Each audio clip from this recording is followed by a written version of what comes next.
Happy to see you again in this new episode. Before we begin, I want to say thank you. Thank you for following me if you already know me, and if you are discovering me, your click on subscribe helps me enormously. Keep in mind that this is a fiction. Do not look for the island, it does not exist. Chapter 1, Arrival in Douala. In the previous episode, while I was flying to Cameroon, I had to solve a case. During a stopover in Tunis, I helped the Tunisian authorities solve the matter. Once the case was closed, I boarded another plane for my original destination, Cameroon. I wanted to take a few days of vacation and had chosen this sunny destination in the month of January. But above all, I was very eager to visit Crocodile Island, which my friend Blaise, a native Cameroonian, had told me so much about. He had been a caretaker in this sanctuary for several years. I arrived in Douala that Tuesday at 3:48 p.m. First step, reached my hotel. I called Blaise to let him know I had arrived.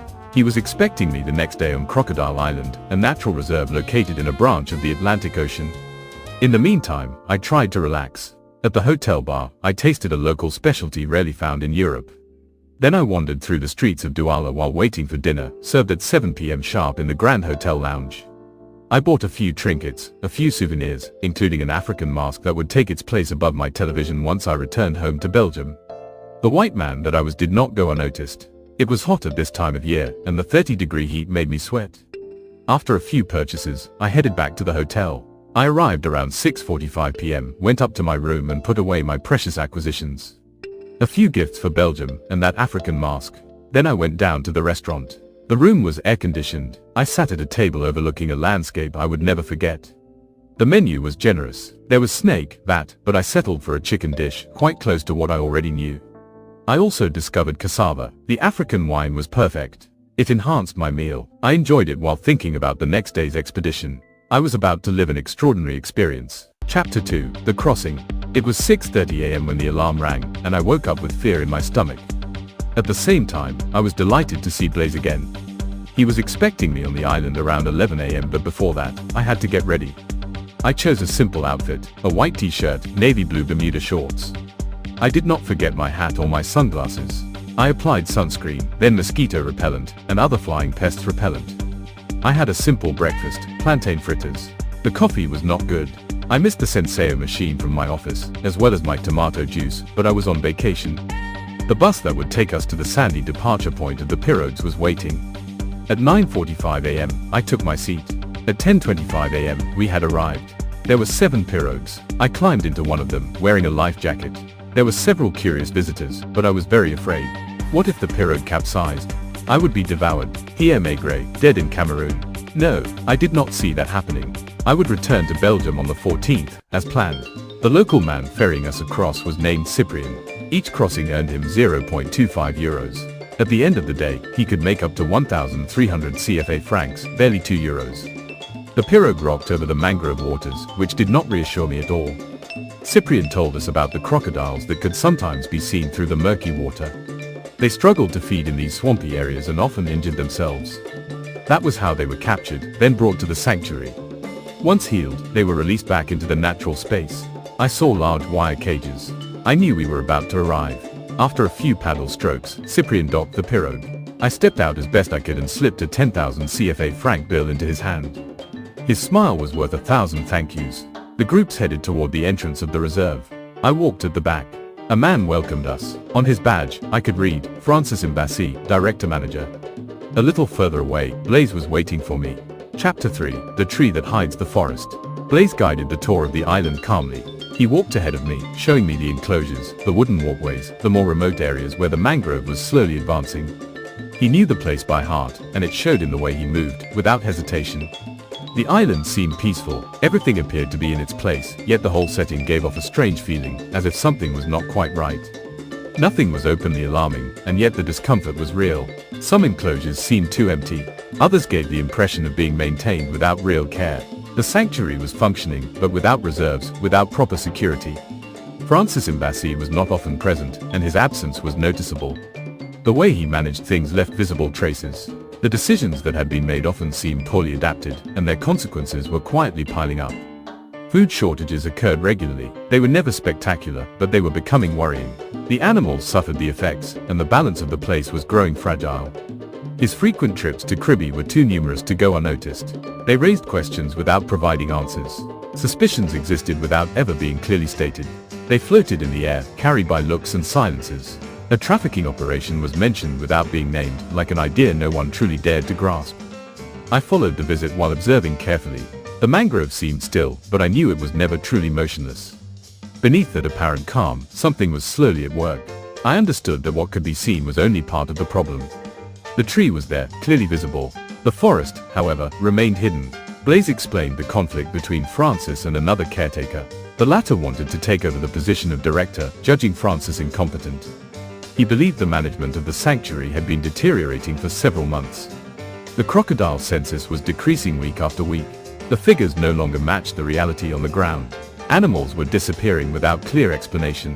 Vincent Yekende, the caretaker candidate for the director's position, was aware of it.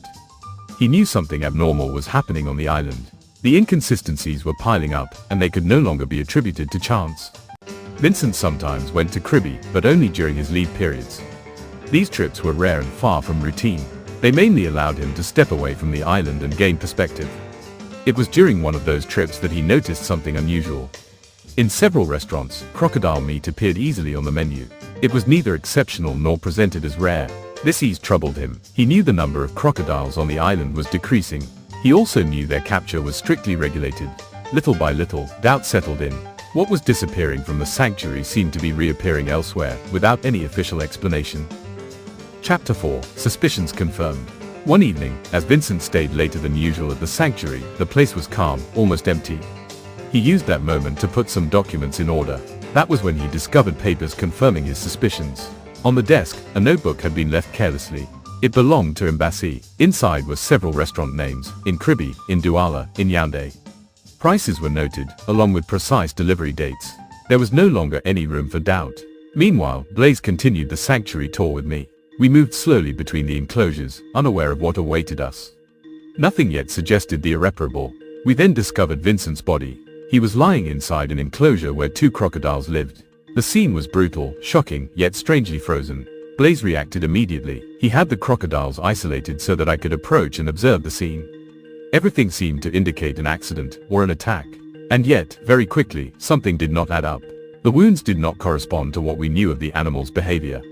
The position of the body seemed too orderly. Blaise and I then understood that this was not a simple tragedy. The scene had been staged. Vincent had been silenced. The sanctuary had to be closed and the Douala police informed. This time, I could not solve the case in any official capacity. I remained a simple visitor, but I was ready to help in another way. Blaise allowed me to stay with him while waiting for the authorities to arrive. He planned to drive me back to my hotel afterward. The situation required calm and restraint.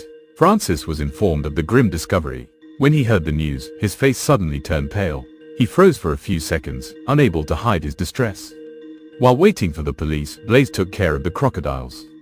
He proceeded with the feeding in my presence, as if to maintain a form of normality. His movements were precise, mechanical, almost too deliberate. Francis watched the scene. He appeared nervous, restless, unable to stand still. His gaze kept shifting from the enclosures to the sanctuary paths. We observed him in silence. His agitation contrasted with the calm of the crocodiles, focused on their food. At that moment, I understood that the tragedy was only beginning. Around 4 in the afternoon, the police arrived at the sanctuary. The heat was overwhelming. The air felt still, heavy, almost unbreathable. One officer questioned Blaise. He wrote down the facts methodically, without haste. Then he walked toward the lifeless body of the caretaker. Meanwhile, I accompanied the other officer. He wanted to hear Francis Embassy's account. We went together to his office to question him. The room was empty. The files were there, but Francis had disappeared. His absence left no room for doubt. In the distance, a car sped away. It was leaving the sanctuary grounds. Embassy was fleeing. Without realizing it, he had just signed his confession. He lived on the other side of the site and did not need a pirogue to move around. His escape removed all remaining uncertainty. Vincent's body was taken to the morgue. Blaise proceeded with the closure of the sanctuary. The gates shut on a place now stripped of its apparent calm. The pirogue carried us back to Blaise's car.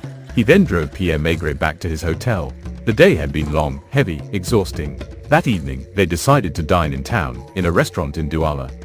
The place was elegant, busy, with no apparent connection to the sanctuary. The menu caused immediate shock. Crocodile appeared on it, offered without reservation, like an ordinary dish. Accustomed to subtlety, Pierre tried to find out where the meat came from. The question was asked without insistence, almost out of curiosity. The restaurateur answered without suspicion. He explained that he sourced it directly from the crocodile sanctuary, through the director. This time, there was no possible doubt. The circle was closing. Chapter 5, A Feast for the Eyes.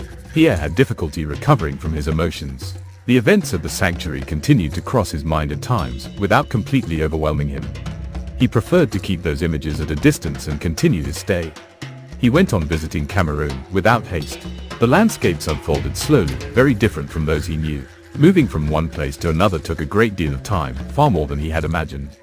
The roads imposed their own rhythm. Every journey became an experience in itself. Pierre observed, watched, took his time. However, he knew he could not return to Belgium without visiting Chimpanzee Island. That place imposed itself on him as an obvious necessity. He needed to end this trip differently, to leave with other images.